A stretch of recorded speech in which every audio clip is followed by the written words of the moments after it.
Creamy carbonara. How to cook? Here's the ingredients. Knorr cream soup, all-purpose cream, evap milk, 2 cans, ham, pasta, mushroom, cheese, sibuyas, bawang, paminta, asin, tubig, olive oil, dairy cream. First is lutuin niyo muna yung pasta. Ayan. Kapag malambot na siya and luto na, set aside po natin. Huwag niyo po siyang ilalata guys. I-drain niyo po, ilagay niyo sa strainer. And here's how to cook the sauce. Yan, painitin niyo po muna yung kawali. And saka niyo po lutuin sa olive oil and dairy cream.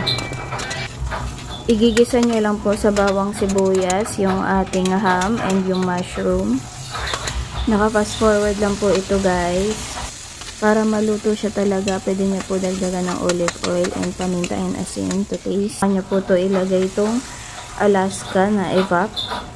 Yan, 2 cans po yung nilalagay natin. Halu-haluin nyo lang guys hanggang sa maluto po siya. Tapos yung mushroom soup powder po, no, ilalagyan nyo po ng tubig para ma-dissolve siya ng maigi. At saka nyo po siya ilagay. And halu-haluin nyo po guys.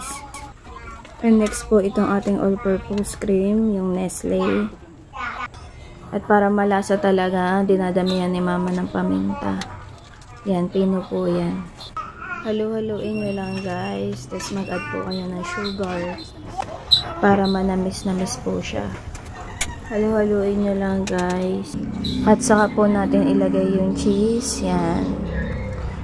Para talagang cheesy, creamy siya. Kapag okay na po, pwede nyo na po ilagay itong pasta. Yan. At ihalo. Para talagang sakto siya, no, sa ating nilutong pasta, yung ating sauce. Halu-haluin nyo lang siya guys. Yan. And pwede nyo pong dagdagan uli ng paminta guys. Kung gusto nyo po, depende po sa panlasa nyo. And tcharan! Luto na yung ating creamy carbonara. Click view playlist. Please follow for more. Thank you for watching.